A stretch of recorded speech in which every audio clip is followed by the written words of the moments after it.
Welcome to Rate the Audit, where we review moments of public accountability and examine legal and police interactions. This episode comes from Scouse Audits, who was filming outside a petrol station after observing an arrest. While recording a police vehicle, he calmly raised a question about possible data protection concerns.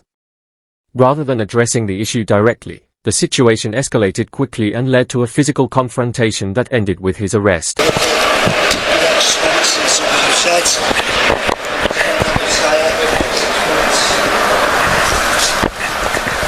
John. Is that John Morton? Yeah, it is, yeah. John Morton, yeah. Just come sit Filming me us. mate, please.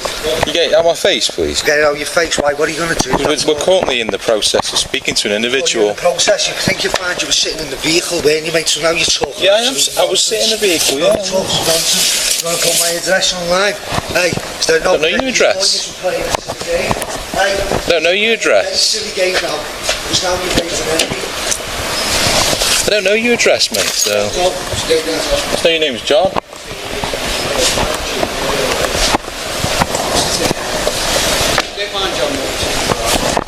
Hey, thank you very much for that. Thank you very much, because you know what you've just done? You've just done a breach of... Under the UK General Data Protection Regulation, UK GDPR, and the Data Protection Act 2018, personal data, such as an individual's full name linked to prior interactions with the police, must be handled carefully. Police officers act as data controllers when managing this information, meaning they are responsible for ensuring it is not shared unnecessarily or inappropriately with others. If such details are spoken aloud in the presence of someone without a valid reason to receive them, it could raise concerns about whether the disclosure was justified. Even when unintentional, officers are expected to use discretion in public spaces and remain mindful of how sensitive information is communicated. Last guy said, this little idiot has just done a nice just told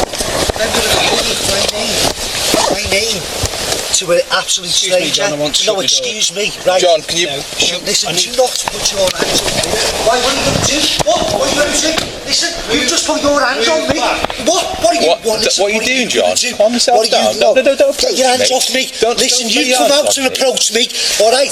Your colleague has just shoved me. Calm yourself down. Calm yourself down. No, right. Calm down. Listen, I am not irate. It's called freedom of speech, and I will tell you, alright? Your colleague has just put hands on... Your colleague has just put hands on me. That's classed as unwanted contact. It's battery and assault. Okay. You've got out... Under the UK GDPR and the Data Protection Act 2018, personal information such as a person's full name in connection with past police interactions must be handled with care. Officers, as data controllers, responsible for ensuring this information is not disclosed unnecessarily or to individuals without a valid reason to hear it. Speaking such details aloud in public may raise concerns about whether the disclosure was appropriate, and even if unintentional, officers are expected to use discretion and remain mindful when communicating sensitive information. You just touched me. So what if I touch you? No, yeah, look, you're touching me now. Please move away. But I will use reasonable force to detain you. I will use reasonable force to detain you. Go on, what? Do you want to touch me? Yeah, can I get more patrols, please? Go on, Petrol station on Victoria Road. Come on. Come on.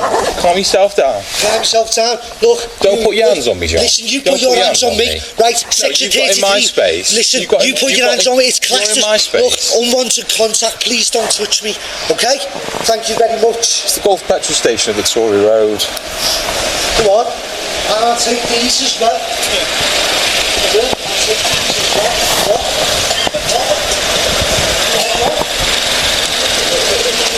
You're John Morton?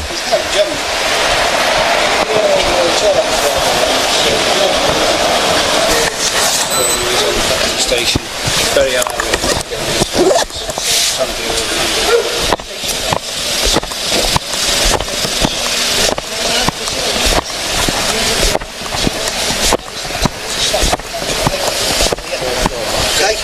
John, just calm down. We don't know why you're doing because your colleague has just breached data protection.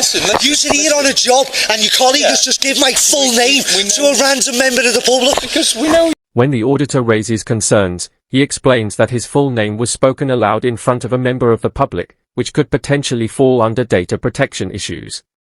His reaction is not without context. he is pointing to his right to privacy and accountability. Instead of addressing this directly, the officer responds by saying, "We know who you are," which does not resolve the concern. Knowing someone's identity does not permit sharing it in front of people who are not involved, especially in a public setting. Under the UK GDPR and the Data Protection Act 2018, officers are expected to handle personal information carefully, and dismissing the issue risks overlooking those responsibilities. Tell that to the camera. Okay. I've got all your addresses. I know where you run to the safe house on fucking Anchor Road. Right, I couldn't get two. Camera that you're trying to get into the vehicle. It wasn't, right? no, I wasn't trying to get into the vehicle. Stop me, it stop me, no, colleague. I'll come over to your colleague. I'll come over to your colleague. Look, if you want to go to war, I'll have a straight look with everyone. You stopped me, colleague, from closing the door, and then you put your hand on me, haven't you? No, because you put your hands on me, which is classed as unwanted contact. Right? The auditor initially raised a legitimate concern about data protection, but his later comment about having followed officers and knowing their addresses crossed an important line. Such a statement can come across as intimidating or threatening, regardless of intent, and risks undermining the credibility of the audit by shifting the focus from accountability to personal targeting. From a legal perspective, language like this could give officers grounds for concern under the Public Order Act, depending on how it is interpreted. While officers are accountable to the public, they are also entitled to a reasonable expectation of safety, and referencing personal details in a confrontational way can quickly escalate a situation and weaken the auditor's position. Need to, because no I don't need to. No, 4736. all right, you don't need to. 4736. Name? 4736. Based? 4736. No, based You're not being stopped, all right, then. It's as simple as that. What? Go on, what? Do you want to get lots of Section 5? Section 5? Where's the MG11 witness statements? MG11 witness statements? There's no agreed member of the public. I'm a different member of the public, alright, mate? You won't use your bully tactics on me. Lock me up. Do what you want. I guarantee you'll have a letter. Where's the MG11 witness statements? Agreed member of the public. The auditor, visibly frustrated, responds with a profanity, an impolite remark, but not automatically a criminal offence. Under Section 5 of the Public Order Act, the words or behavior must cause harassment, alarm, or distress to someone present, and officers are generally expected to tolerate a higher level of verbal abuse than members of the public.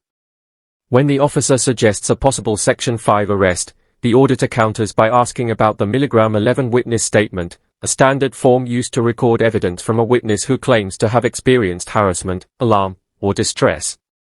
This reflects a legally informed understanding of the process, since pursuing such a charge typically requires documentation from someone directly. So you just assaulted me then? No, it didn't. Just assaulted me then? No, Yes, you have. Yes, you have. No, I haven't. You're under arrest for assault PC. Give me your hand now. Come on. Get down. On the floor now. Get yourself down. Give me your hand.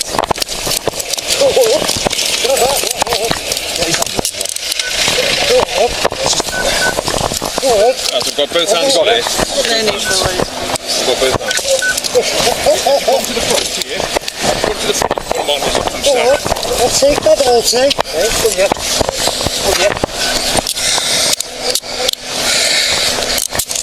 Don't kick out, mate. Stop resisting. Don't kick out. The auditor steps closer to the officers, which may have appeared confrontational, prompting both officers to push him back. As this happens, he makes contact while moving their hands away, which the officers interpret as resistance. One officer quickly claims assault and initiates an arrest, during which the auditor is taken to the ground and handcuffed. At one point, an officer appears to strike the auditor in the face, raising questions about whether the level of force used was necessary and proportionate. According to police use of force guidelines, officers may use force, but it must be reasonable and justified by the situation. A facial strike during a restraint would require evidence of an immediate threat, otherwise it risks being viewed as disproportionate. Right, John.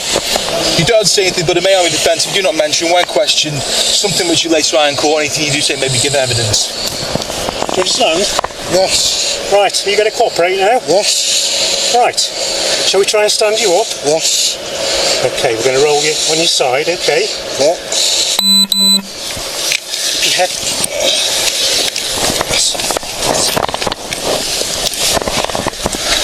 Right. Come on, I love you guys, you know. I do. Thank you very much. You've just put £5,000 in my pocket. Thank you very much. I think so. I think so. When the auditor laughs and remarks, "Thank you, you've just put £5,000 in my pocket," it comes across as more than sarcasm, it points to potential legal consequences. The statement reflects his confidence that the officer's actions, particularly the strike to the face while he was already being restrained, could be challenged as excessive. If the force used cannot be shown to be reasonable and proportionate once he was handcuffed and no longer posed a threat, it may provide grounds for a civil claim.